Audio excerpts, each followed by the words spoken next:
ನಮಸ್ಕಾರ ಸ್ನೇಹಿತರೆ, ನಮ್ಮ ಉತ್ತರ ಕರ್ನಾಟಕ ಸುದ್ದಿ ಯೂಟ್ಯೂಬ್ ಚಾನಲ್ಗೆ ತಮಗೆಲ್ಲರಿಗೂ ಆತ್ಮೀಯವಾದ ಸ್ವಾಗತ. ಇಂದಿನ ವಿಡಿಯೋದಲ್ಲಿ ರಾಜ್ಯದ ರೈತ ಬಾಂಧವರಿಗೆ ಹಾಗೂ ಸಾರ್ವಜನಿಕರಿಗೆ ಅತ್ಯಂತ ಪ್ರಮುಖವಾದ 2 ಕೃಷಿ ಸಂಬಂಧಿತ ಸುದ್ದಿಗಳ ವಿವರವಾದ ಮಾಹಿತಿಯನ್ನು ತಂದಿದ್ದೇವೆ.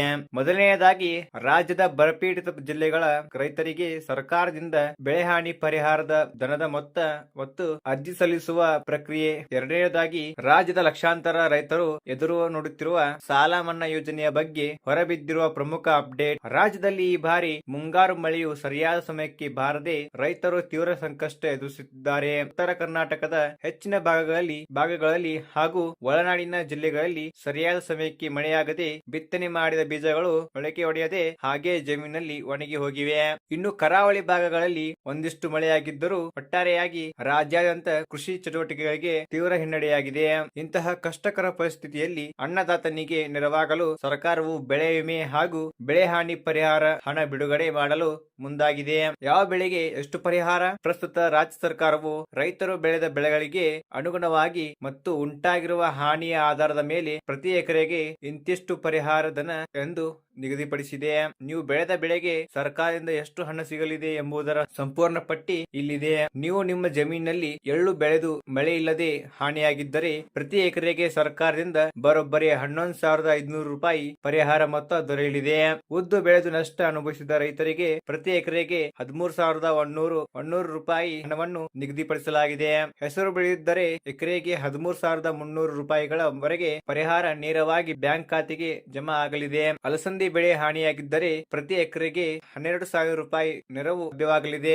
ಶೇಂಗಾ ಬೆಳೆದ ರೈತರಿಗೆ ಸರ್ಕಾರ ಭಾರಿ ನೆರವು ನೀಡುತ್ತಿದ್ದು ಪ್ರತಿ ಎಕರೆಗೆ ಗರಿಷ್ಠ 21,800 ರೂಪಾಯಿ ಪರಿಹಾರ ನಿಗದಿಯಾಗಿದೆ. ತರಕಾರಿ ಬೆಳೆಗಾರರಲ್ಲಿ ಪ್ರಮುಖವಾದ ಟೊಮೆಟೊ ಬೆಳೆದು ನಷ್ಟ ಅನುಭವಿಸಿದ ರೈತರಿಗೆ ಪ್ರತಿ ಎಕರೆಗೆ 5,600 ರೂಪಾಯಿ ದೊರೆಯಲಿದೆ.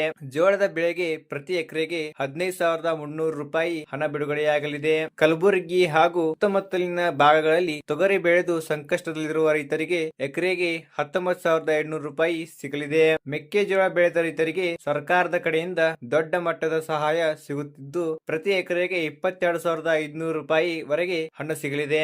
ಮಳೆಯಾಶ್ರಿತ ಪ್ರದೇಶದಲ್ಲಿ ರಾಗಿ ಬೆಳೆದಿದ್ದರೆ ಎಕರೆಗೆ 17,000 ರೂಪಾಯಿ ಹಾಗೂ ನೀರಾವರಿ ಭೂಮಿಯಲ್ಲಿ ರಾಗಿ ಬೆಳೆದಿದ್ದರೆ ಎಕರೆಗೆ 20,300 ರೂಪಾಯಿವರೆಗೆ ಸಹಾಯಧನ ಲಭ್ಯವಾಗಲಿದೆ. ಉದಾಹರಣೆಗೆ, ನಿಮ್ಮ ಬಳಿ 2 ಎಕರೆ ಮೆಕ್ಕೆಜೋಳದ ಜಮೀನಿದ್ದು ಹಾನಿಯಾಗಿದ್ದರೆ ನಿಮಗೆ ಅಂದಾಜು 45,000 ರೂಪಾಯಿಯಷ್ಟು ಮೊತ್ತ ಸಿಗುವ ಸಾಧ್ಯತೆ ಇದೆ. ಈ ಪರಿಹಾರದ ಹಣವು ನಿಮ್ಮ ಖಾತೆಗೆ ಸುಲಭವಾಗಿ ಬರಲು ನೀವು ಅಧಿಕೃತವಾಗಿ ಅರ್ಜಿ ಸಲ್ಲಿಸುವುದು ಅತ್ಯಗತ್ಯ.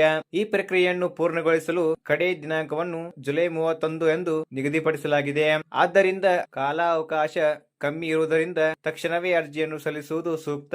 ನಿಮ್ಮ ಹತ್ತಿರದ ಗ್ರಾಮ 1, ಕರ್ನಾಟಕ 1, ಬಾಪೂಜಿ ಸೇವಾ ಕೇಂದ್ರ ಅಥವಾ ನಿಮ್ಮ ಊರಿನ CSC ಡಿಜಿಟಲ್ ಸೇವಾ ಕೇಂದ್ರಗಳಿಗೆ ಭೇಟಿ ನೀಡಿ ನೀವು ಈ ಅರ್ಜಿಯನ್ನು ಸಲ್ಲಿಸಬಹುದು.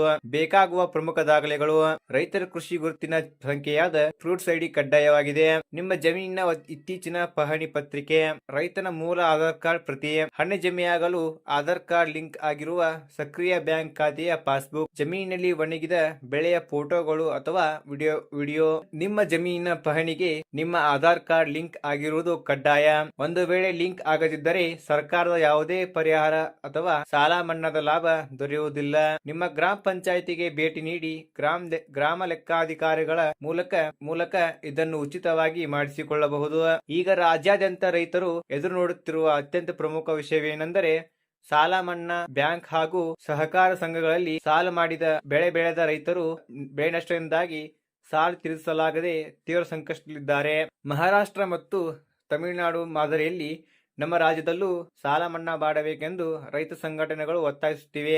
ಈ ಕುರಿತು ಸರ್ಕಾರದ ಮಟ್ಟದಲ್ಲಿ ಚರ್ಚೆಗಳು ನಡೆಯುತ್ತಿದ್ದು 2 ರಿಂದ 5 ಎಕರೆ ಒಳಗಿನ ಸಣ್ಣ ಮತ್ತು ಅತಿ ಸಣ್ಣ ರೈತರಿಗೆ 50,000 ರೂಪಾಯಿ ವರೆಗಿನ ಸಾಲವನ್ನು ಮನ್ನಾ ಮಾಡುವ ಬಗ್ಗೆ ಪರಿಶೀಲನೆ ನಡೆಸಲಾಗುತ್ತಿದೆ. ಸರ್ಕಾರವು ಬೊಕ್ಕಸದ ಮೇಲಾಗುವ ಆರ್ಥಿಕ ಹೊರೆಯ ಲೆಕ್ಕಾಚಾರ ಮಾಡುತ್ತಿದ್ದು ಶೀಘ್ರದಲ್ಲೇ ಈ ಕುರಿತು ಅಧಿಕೃತ ಪ್ರಕಟಣೆ ಹೊರಬೀಳುವ ನಿರೀಕ್ಷೆ ಇದೆ.